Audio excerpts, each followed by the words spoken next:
Hello everyone. In this lecture, we are going to learn about the multiple linear regression model. Previously, we talked about the single linear regression model where we had one x variable in the linear equation that we created, determining the value of a y variable. Now recall that the x variable in the linear equation is known as the independent variable, the factor that influences the y variable. It's called the independent variable, but there were other terms used for the x variable other than the independent variable. It's the explanatory variable. All right. So you will hear those terms used interchangeably. So the x variable, the independent variable, is also known as the explanatory variable, whereas the y variable, which is the dependent variable, is also known as the response variable. Now, in single linear regression models, we have one x variable determining the value of the y variable. In multiple linear models, we will see that there are multiple independent variables, multiple x variables in the form of different factors that will influence the value of the y variable. All right. And as we go along this, we will first talk about what the multiple linear regression model is, how the equation looks like, and then we will look at some important considerations that one must take into account when analyzing multiple linear models. Now, these are some of the topics that we are going to cover in this lecture. First of all, we will obtain a correlation matrix and learn how to study and analyze it. It is the first step before we can go along the path of creating a multiple regression model, because if there is a strong correlation between the different x variables, the independent variables, it's going to confound the results and it may not be worth even going along the path of the multiple regression model. Once we have completed that study, we will use technology to find a multiple regression equation. When we were studying single linear regression models, we came up with our equation and all the necessary calculations manually. We found that it was intensive, time consuming, but it was still doable. However, with a multiple regression equation, because we are working with several independent variables, it's going to be even more time consuming, more intensive, more complicated. Therefore, it's best to use a statistical package. So we will learn how to use technology to come up with a multiple regression equation. Next, we will interpret the coefficients of a multiple regression equation. That is, once we create our equation, once we construct our equation, we will do some analysis on the coefficients and learn how to interpret the coefficients. Next step is to determine the R squared value and the adjusted R squared value. Recall what R squared is. It's the coefficient of determination. It tells us how useful the regression equation is in predicting the y values, in predicting the response variable. Now, for single linear equations, we just learned about the R squares, and that was adequate when we have just one x variable. If there are multiple x variables, then the different variables tend to inflate the R squared value. And in order to prevent that, we use a different formula, which is called the adjusted R squared value. So we will look at that, how to come up with the adjusted R squared value and what formula we use for it. Next, we will perform an F test for lack of fit. Now, we learned about the F-test, which is based on the F distribution. We use that for one-way and two-way analysis. So it's going to be something similar. However, we'll call it the lack of fit test, but we will be using the F distribution to do that test. The next topic is to test individual regression coefficients for significance. So we are going to do a test on the different coefficients in our equation. And finally, we will talk about constructing confidence and prediction intervals for multiple regression equations. So let's start by understanding what multiple linear regression model is. It is one that predicts a dependent variable, also known as the response variable or a y variable, using multiple independent variables. What are independent variables? They are the x variables or explanatory variables, also called predictor variables. So in a multiple linear regression, there are going to be several x variables, not just one as in the case of single linear regression equations. We are going to have more than one x variable. And those variables will represent different factors that influence the response or the y variable. Now, the graph of a multiple linear regression equation is not a line but a plane. If there are two x variables, then what happens is a third dimension gets added to the graph. All right, when we were working with one x and one y variable, it was a line. It was a two-dimensional graph. When we add another x variable, it becomes a plane. So the graph is not just a line, but is a plane because it adds a third dimension. And as we keep adding more and more x variables, it's not just a 3D, but it has multiple dimensions, which is difficult to conceptualize, but theoretically it is possible. For our example that we worked on when studying the single linear regression equation, where we were predicting the price of a used car based on the age of cars, we had one variable only, age of the car. In the case of multiple linear regression, we can add more variables to our model. For example, it's not only the age that would determine the price of the car, but also the mileage on the car, the engine capacity of the car, the number of previous owners of the car. So all these factors would represent different x variables influencing the price of a car. In this case, we have now four x variables that will go on to predicting the y variable, which is the price of the car. The general form of the equation looks like this. It will say y equals and then beta sub 0, and then beta sub 1 times x sub 1 would represent the first factor, the first x variable. Then we have x sub 2, beta sub 2 times x sub 2, and it keeps going depending on the number of explanatory or x variables we have added, we have factored in. And the last term is actually the error term, right? So that, in a nutshell, is what multiple linear regression is. We will talk a little more about the multiple linear regression form in the next slide, and then we will go on to understanding a correlation matrix, which is important to understand before we can proceed with our model of the multiple linear regression.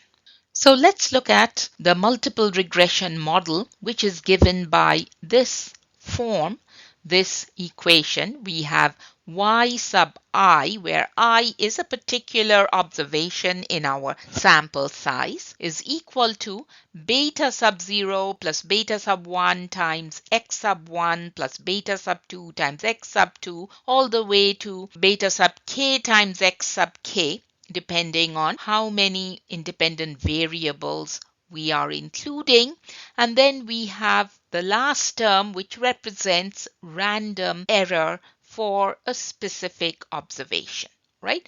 It's denoted by this Greek epsilon sub I. Now, recall that when we were studying the single linear regression model, our model was like this: y equals beta sub 0 plus beta sub 1 times x. We had only one x variable, one explanatory variable. Therefore, we just stopped here. There were two terms in this model. For multiple linear regression, it can be several x variables, several explanatory variables. Therefore, the terms keep increasing with as many variables that we are including. All right. And we name each of these terms using the subscripts: beta sub 0, which is essentially the y-intercept. It does not have the x variable visible. Then we have, for the next term, x sub 1, that's the first explanatory variable, then the second explanatory variable, and it keeps going. And like I said, the last term will be a random error for a particular observation. So let's go through this quickly. Over here in this model, y sub I is the value of the response variable for the ith individual or observation. X sub 1 sub I is the value of the first explanatory variable for the ith observation. X sub 2 is that of the second explanatory variable, and so on. Beta sub 0, beta sub 1, beta sub 2, and beta sub k are the coefficients for each of the explanatory variables. They are the parameters to be estimated based on sample data, also called the coefficients for each of the variables. Epsilon sub I is a random error term that is normally distributed with mean 0 and standard deviation, and the error terms are independent for each of the observations from 1 through n, where n is the sample size. So here's our model again. Y sub I, y for a particular observation, is equal to beta sub 0 plus beta sub 1 times x sub 1I plus beta sub 2 times x sub 2I, and it keeps going, and then the last term is a random error for a particular observation. And this is the general form.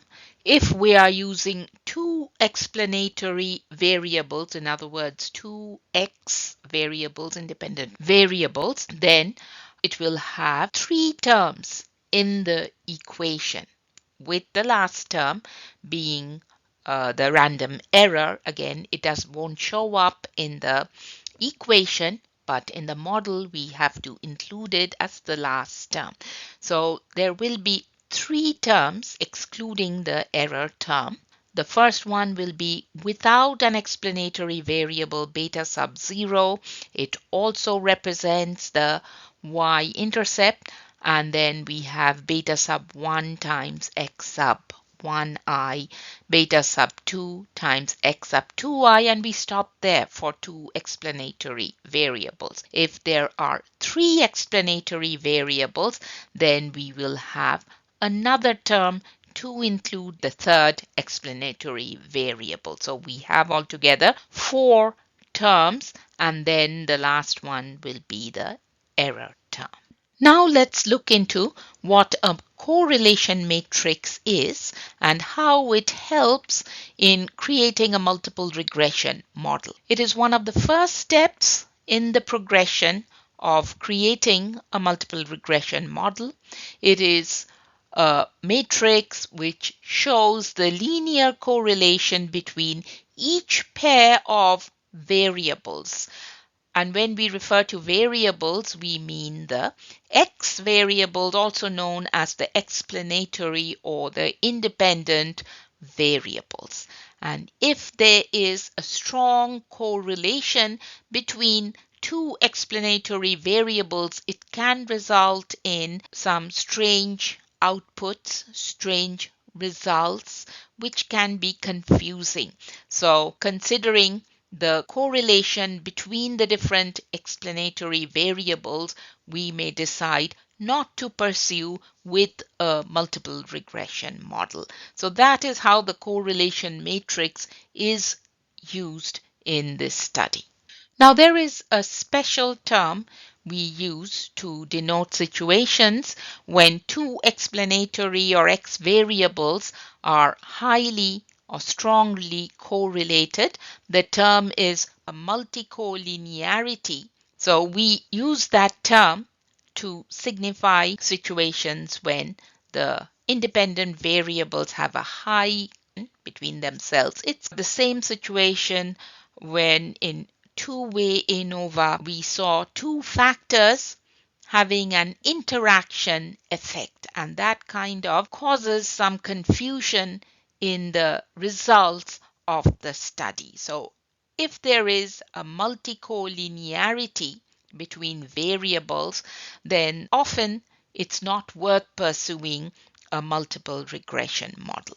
Let's look at an example of a correlation matrix. Now in this slide, we do not have the correlation matrix generated, but let's study what the problem is for which we are generating the correlation matrix. It says here, a family doctor wishes to further examine the variables that affect his female patient's total cholesterol. He randomly selects 14 of his female patients and asks them to determine their average daily consumption of saturated fat. He then measures their total cholesterol and obtains the data in table on the right. So here we have two explanatory variables on the table. One is the age and the other one is the saturated fat. So even though over here it does not mention age, but they have considered age to be a factor in a woman's total cholesterol level along with the saturated fat that she consumes on a daily basis, right? So we have the data over here. We are going to use this data to generate a correlation matrix. We'll see that in the next slide, but this is just to describe what we are trying to study. Our explanatory variables are age and saturated fat. The response variable or the Y variable, the dependent variable, is the total cholesterol. That's what we are measuring, right? So we will generate a correlation matrix using technology, and we will look at the correlation between age and saturated fat, as well as between age and total cholesterol and saturated fat and total cholesterol. So here we have the correlation matrix generated using a statistical package called Minitab, and we are looking at the correlation matrix between age, saturated fat, and total cholesterol. So over here along the rows we have the saturated fat and total cholesterol, right? So the explanatory variable saturated fat, total cholesterol is the response variable, and along the columns we have age and saturated fat, right? These two are the columns here. So the correlation between saturated fat and age came out to be 0.324 based on this data given here. The correlation between total cholesterol and age, right? Age and total cholesterol is 0.718, which based on the definition of correlation, which is R, is pretty high. It suggests a strong correlation, and the correlation between total cholesterol and saturated fat is even higher. It's 0.778. But let's focus on the correlation coefficient between saturated fat and age, the two explanatory variables. That's 0.324. It's a pretty low coefficient. Therefore, it suggests that there is not much correlation between these two factors, between these two independent variables. So it's a good idea to proceed with our multiple linear regression model. There will not be as much confusion as it would if the variables were highly correlated. All right. So now that we have checked our correlation matrix and we found that the correlation between age and saturated fat, the two explanatory variables, is low, we can proceed with generating a multiple linear regression equation. Right? Now we have two explanatory variables, therefore our equation will have three terms in it. One is the y-intercept term, right? It's the constant term. And then we have a term for each of the variables. Again, this is based on sample data. Therefore, the regression equation that we will come up with is also a sample regression equation. It's represented as y hat, which indicates sample y values, regression y values, equals, and they use the lowercase b, which is used for sample regression equations. We are not using beta over here to indicate the coefficients. Instead, because this is a sample regression equation, we are going to use the lowercase b. So b sub 0 is the constant term, and then the next one is b sub 1 times x sub 1 plus b sub 2 times x sub 2. So x1 represents the patient's age and x sub 2 represents the patient's daily consumption of saturated fat, and y will represent the response variable, which is the total cholesterol. So now that we have the form of the linear equation, we are going to use technology and generate the data we need to populate this equation with the coefficient values and so on. Now here a statistical package was used to generate the parameters that we need to find our equation, but we have four tables here. One is for the analysis of variance. Then we have the model summary, which gives us the R squared values and the adjusted R squared values. And then we have a table of coefficients, the values that we are going to use to populate B sub 0, B sub 1, and B sub 2. And then we have the regression equation put together. All right. So let's look at the table of coefficients, because at this point we are trying to populate the coefficient values into the equation and come up with the multiple linear regression equation. Now recall our equation was like this: y hat equals b sub 0 plus b sub 1 times x sub 1 plus b sub 2 times x sub 2, where x sub 1 was the age, x sub 2 was the saturated fat amount. Okay, so we have to find the individual B values, and once we populate those values, we will have our equation. So let's look at the table, this coefficient table. It has a row for the constant term, which is right here. And what is the coefficient value for that? 90.8. All right. So this value is going to replace B sub 0, this particular term in the equation. The next one is age, the explanatory variable, the first X variable, which is age, correct? And the coefficient is 1.014. We are going to plug in this value for B1.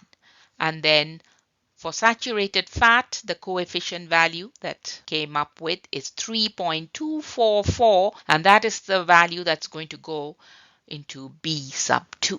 All right, so that's all we need. This is the table really we need to generate the regression equation. The rest of the tables we will be using when we do more analysis on the regression equation when we try to figure out whether the regression equation was useful enough or not, and so on. All right, so let's look at the regression equation. They've plugged in 90.8 into b sub 0. So let me write that here. This is b sub 0 plus 1.014 times age. So 1.014 x sub 1 plus 3.244, correct? Saturated fat coefficient is 3.244. So we're going to write 3.244 times x sub 2. All right, so here we have our regression equation. So let's just focus on the coefficients table one more time and map the different coefficients into the form of the equation, right?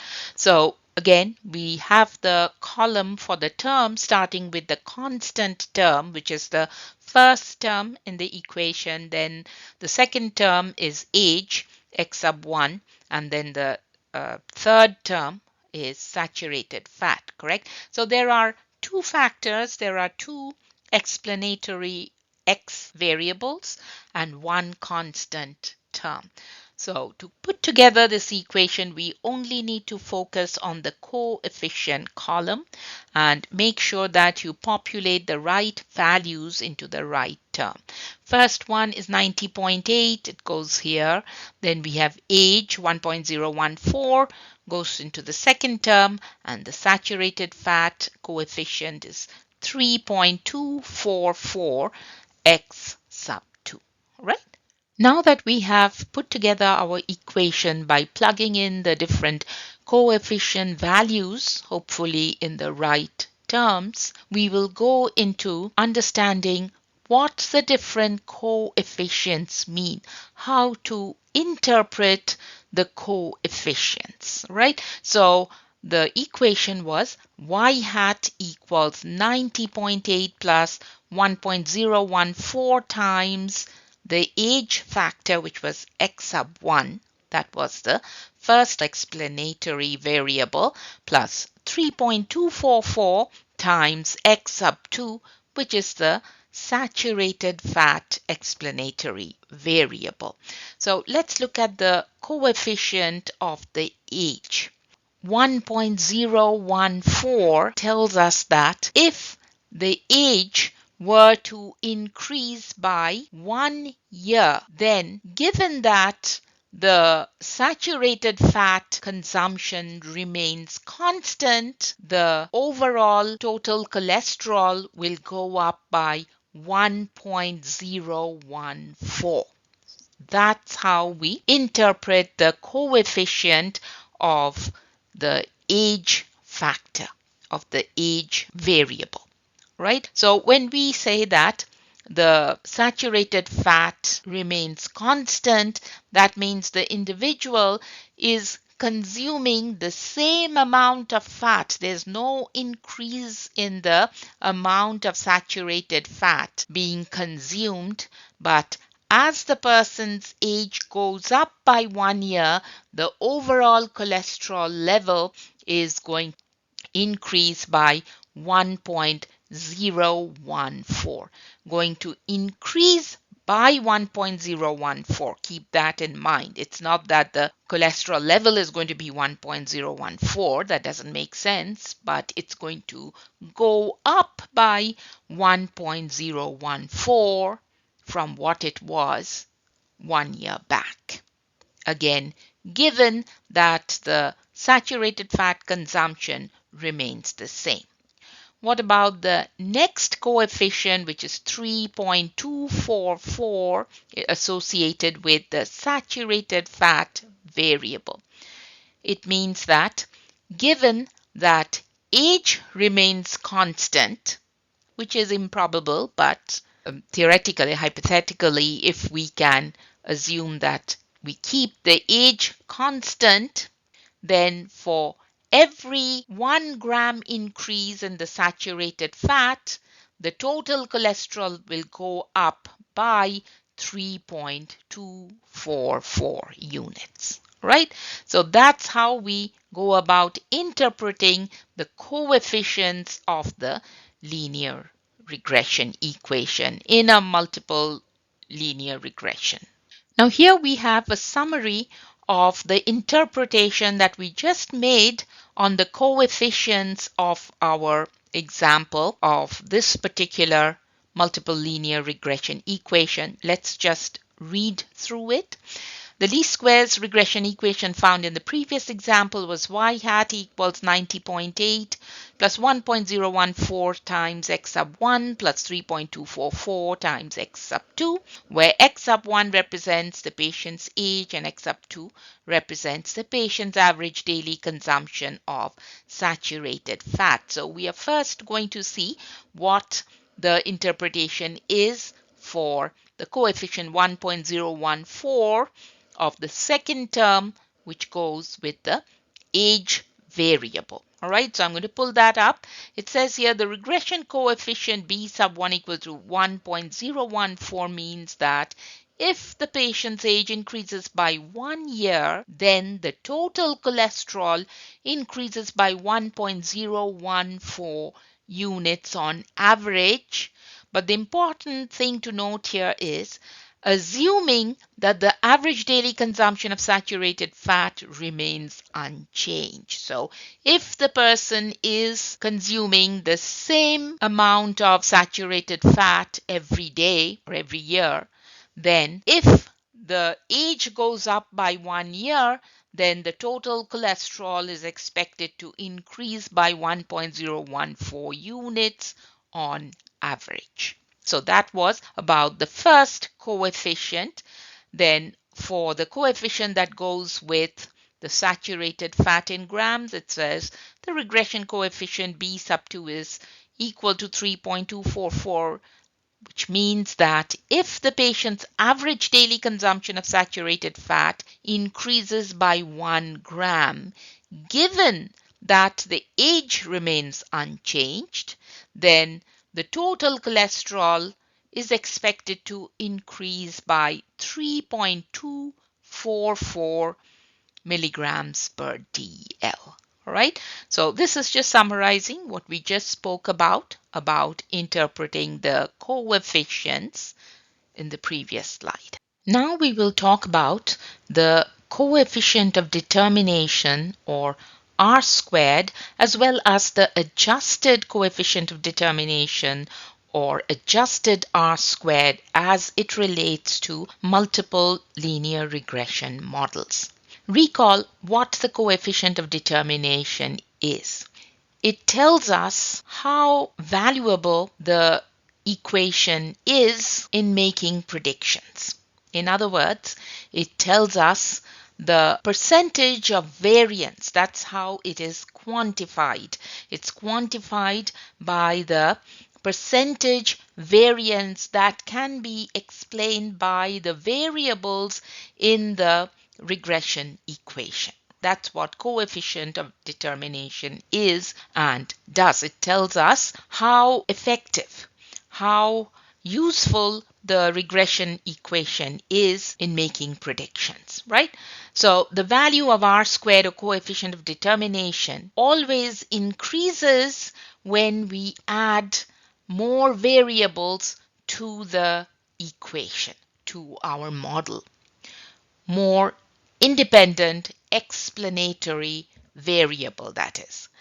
So in order to handle that inflation of the coefficient of determination, we use what's called an adjusted R squared. That's denoted as R squared, and as a subscript we put ADJ for adjusted. It tells us it's an adjusted R squared. It is the adjusted coefficient of determination. What it does, it scales down the R squared value.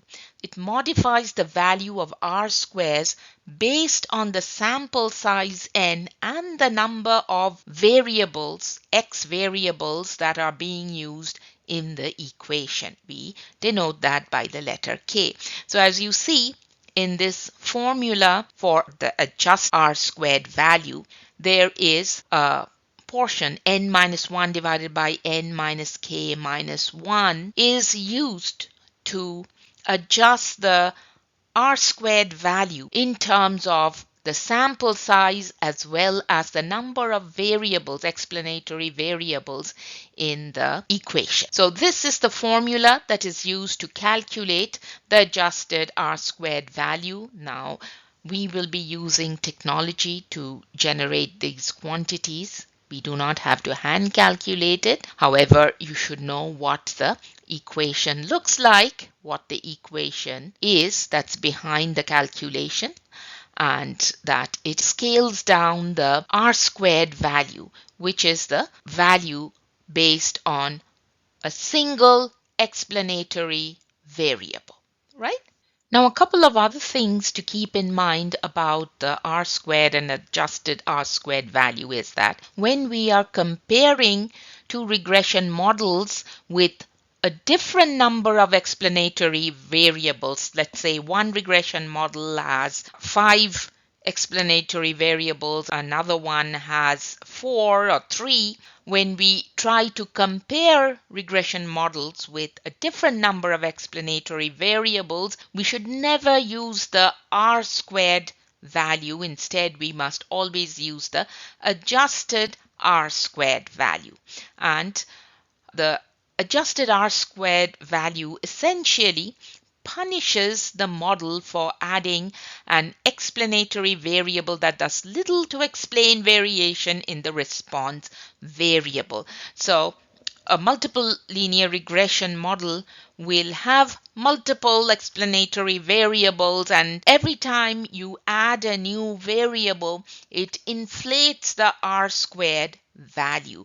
So the adjusted r squared essentially scales down the r squared based on the sample size and the number of variables introduced into the equation.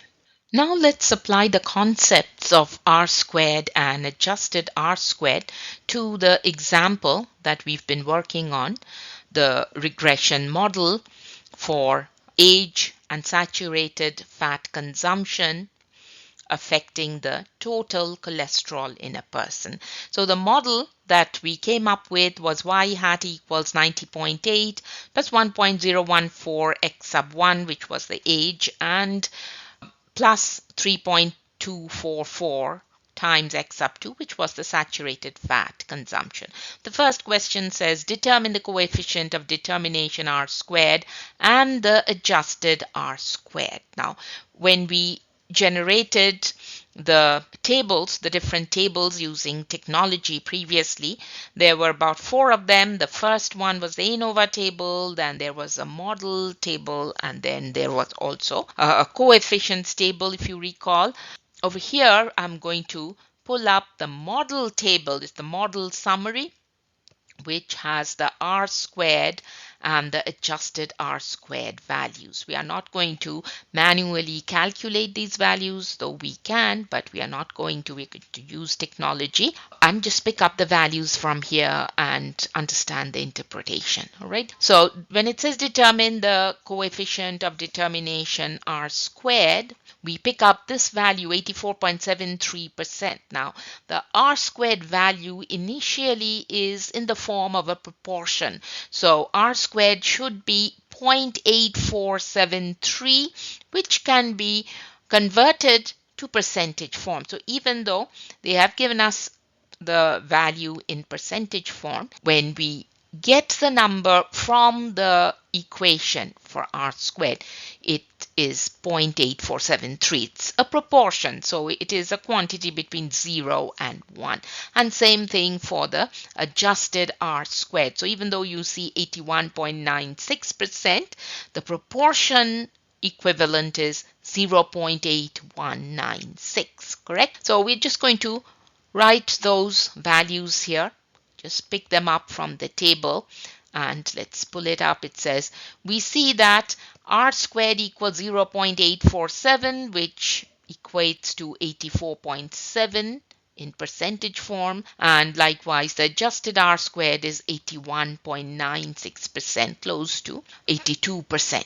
Correct? So what does that tell us? It means that 84.7% of the variation in the response variables is explained by the least squares regression model, and the adjusted R squared value that we obtain because of adding a second variable comes up to 82% or 0.82.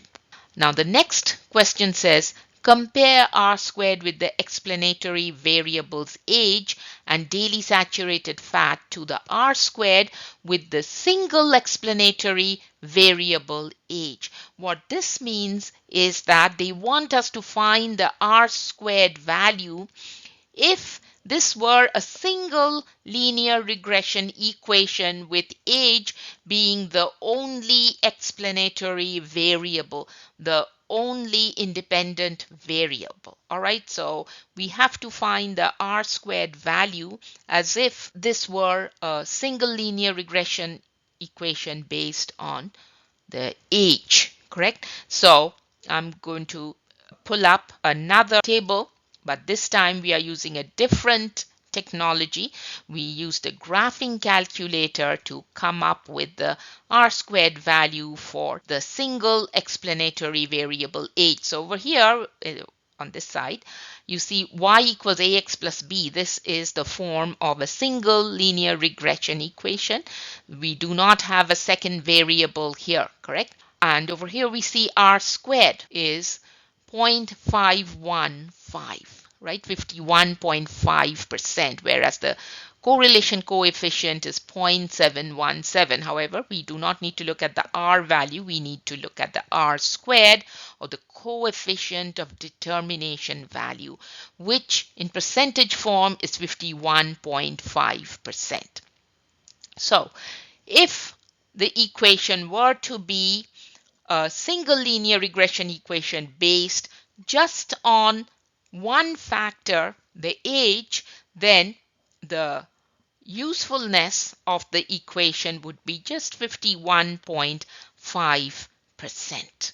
All right, so it says here R squared equals 51.5% in percentage form, with age as the only explanatory variable. So what does this tell us? What does this comparison between the single explanatory variable R squared versus the adjusted R squared value tell us about the usefulness of the equation, right?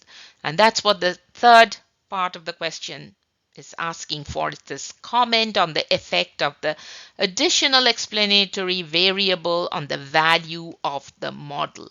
We see that when we use just one variable, age, the proportion of values or the percentage of the variation in the response variable that could be explained by the regression model was just 51.5%, whereas when we added the saturated fat as the second factor, it increased, the usefulness increased from 51.5% to 84.7%.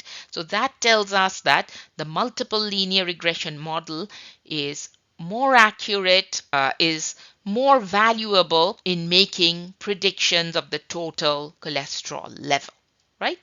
So it says based on the adjusted R squared with the two explanatory variables age as well as daily saturated fat consumption, we conclude that the additional variable increases the proportion or percentage of explained variation. So we are better off adding a second factor, saturated fat consumption, in making predictions than just rely on the age factor. Now we will learn about a hypothesis test that is performed to determine if the equation has a correlation with the response variable. Now, since this is a multiple linear regression, there are multiple variables, and therefore each of those variables will have a coefficient, and coefficient refers to the slope, correct? The slopes. So the way we state the hypothesis is H sub 0 colon beta sub 1 equals beta sub 2. So beta sub 1 being the coefficient of the first variable, beta sub 2 of the second variable, all the way to the number of variables the equation has. So we have beta sub k, all of them equal to 0. That's what the null hypothesis states. So that tells us there's no linear correlation implied. The alternative hypothesis will say not all slopes are 0. That means some of these beta values could be 0, but not all of them. There exists at least one x variable that is correlated with the response variable, the y variable. All right, so that's the first step to state the hypothesis. Please make a note. The correct way to state the hypothesis for this lack of fit test. All right, this test is also called the lack of fit test, and it also uses the F distribution, right?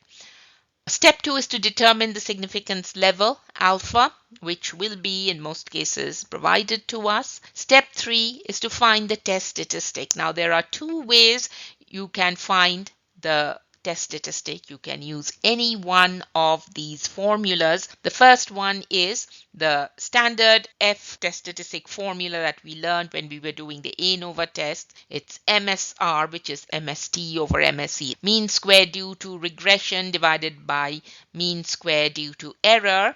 And these MSR and MSE values make use of degrees of freedom. It has k minus 1 degrees of freedom in the numerator to calculate MSR and n minus k degrees of freedom to calculate MSE.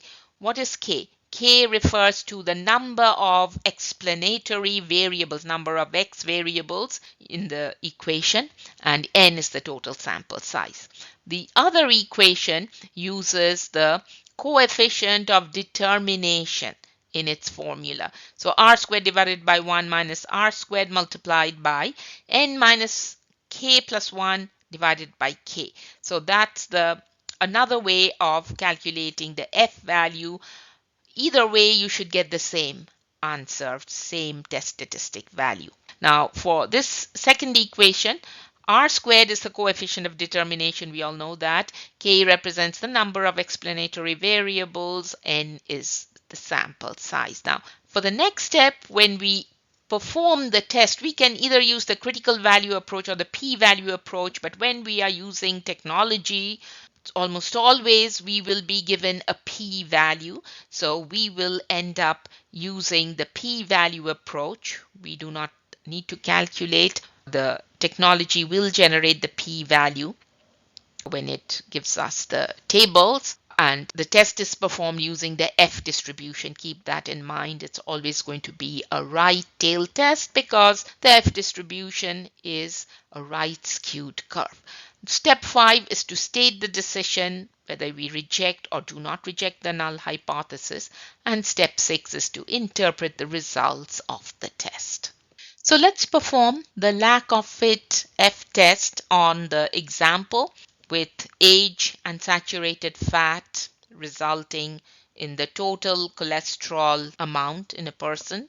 Again, the model is given here. It says test H sub 0 colon beta sub 1 equals beta sub 2 equal to 0. There were just two variables, explanatory variables in our equation, so they stopped at beta sub 2. So the null hypothesis claims that beta sub 1 and beta sub 2 are both the same and they are both equal to 0. And the alternate hypothesis will try to state that at least one beta, could be beta sub 1 or beta sub 2, any one, at least or both, but at least one will not be equal to 0. That means there is a correlation between at least one of the x variables with the total cholesterol level in a person. So again, we are going to use technology to generate what's called an ANOVA table, and that was already generated previously. Let's pull that up. So over here we have the analysis of variance table. Now all we look at here for our purposes of doing this test is this top row which says regression. the source is regression. So we will just focus on this particular row, the topmost row. And we see that the F value that was calculated using perhaps those formulas that we saw under the procedure for this test was 30.53, and we have a p-value of 0.00, pretty very low value. All right, so based on this information, let's see what conclusion we can come to. So F statistic is 30.53 that we get from the table, and the p-value is 0.000, which is a very low value, correct? This is a very small p-value which provides sufficient evidence against the null hypothesis. So because p-value is very low, we can go ahead and reject the null hypothesis. And what is the conclusion, therefore? At least one of the regression coefficients is not equal to 0. So we've rejected the null hypothesis in favor of the alternate hypothesis. So at least one of the variables is correlated with the response variable of total cholesterol, right? Now, on the lack of fit test, we found that there was a linear correlation between at least one of the explanatory variables with the response variable. However, we don't know which one is correlated, whether it's the age that's correlated with the total cholesterol, or if it's the saturated fat that's correlated with the total cholesterol, or is it that both the factors correlate with the total cholesterol. What the previous lack of fit test told us was that the equation is not completely useless. At least one of the variables, one of the factors, could be both, but at least one of the factors correlates with the response variable. Now we are going to go further into it and check which one is correlated, whether age or the saturated fat or both. So again, we will start by stating the null and alternate hypothesis.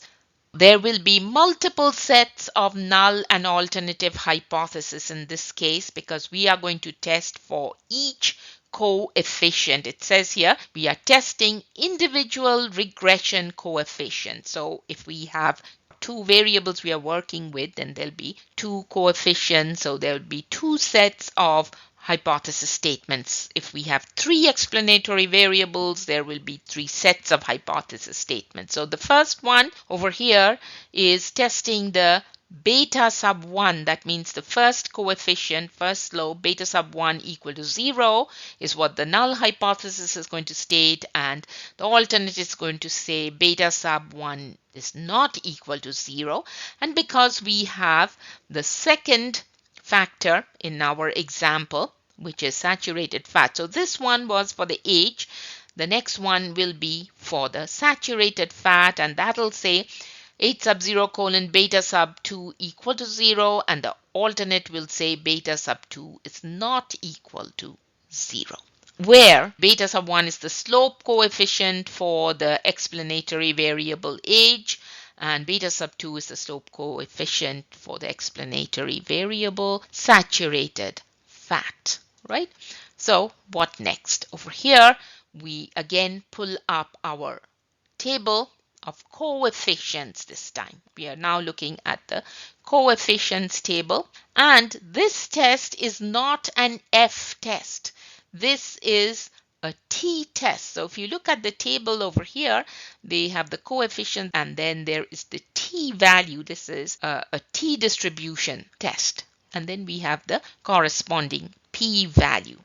And this term here, VIF, stands for variance inflation factor. We will talk about it later on perhaps, but for this particular test, we just need to focus on the t values and the p values for each of these. So the constant is b sub 0, Don't worry about that because here we are just concerned with beta sub 1 and beta sub 2. Age is beta sub 1 and saturated fat is beta sub 2. So how do we go about interpreting that? We see for the age, the t value is 4.18 and the corresponding p value is 0.002. It's a very small p value. When the p-value is this small, then what do we do to the null hypothesis? We reject it. All right. So for the age, it says that there is a correlation, correct? We are rejecting the null hypothesis and we are accepting the alternate hypothesis. Therefore, that tells us that age has a correlation with the response variable. It has an effect on the total cholesterol. As far as the saturated fat, the second factor, the second variable, again, let's look at the t value. It's 4.89 and the p value is even smaller than h, 0.000. So here too, we reject the null hypothesis in favor of the alternate hypothesis, correct? Beta sub 2. So this tells us that even saturated fat is correlated with the total cholesterol. So both of these are correlated with total cholesterol. That should be the conclusion. So what does it say here? Let's look at the rest of the information on the slide. It says the test statistic for the explanatory variables. We see age has a test statistic value of 4.18 with a p-value of 0.02 rather. And then let's look at the saturated fat is T sub 0 equals 4.89 with a p-value of 0.000, and then both p-values are sufficiently small. Therefore, the decision should be to reject each null hypothesis. And what's the conclusion? It's that both explanatory variables, age and saturated fat, have a significant linear relation. They are correlated with the response variable, which is the total cholesterol. Finally, let's work on finding the confidence and prediction intervals for the example whose multiple linear regression equation we just found.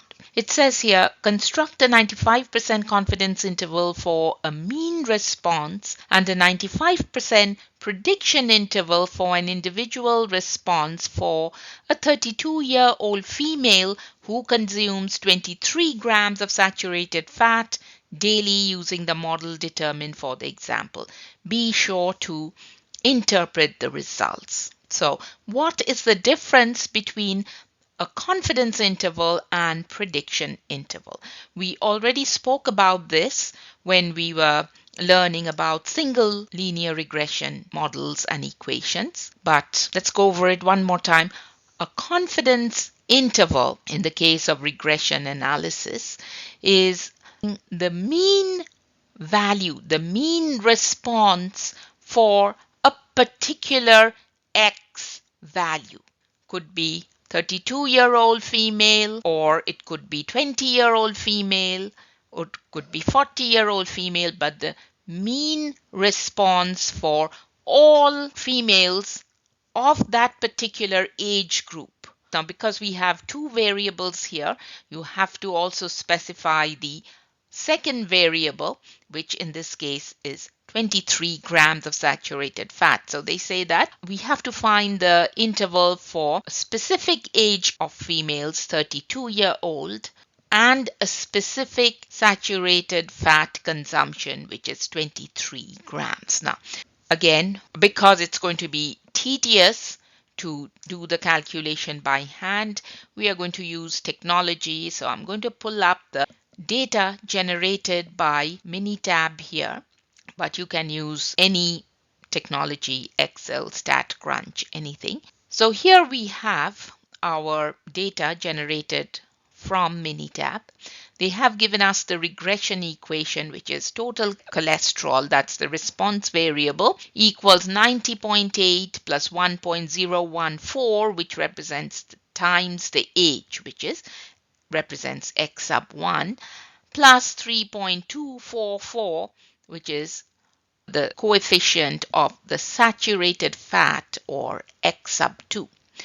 And the specific values whose intervals we are finding would be 32 for the age and 23 for the saturated fat. And here are the intervals. We have the confidence intervals 95% and also the prediction interval indicated by PI, that's also 95% interval. So the confidence interval, which will give us the mean total cholesterol for 32-year-old woman consuming 23 grams of fat, falls between 189.449 to 206.380.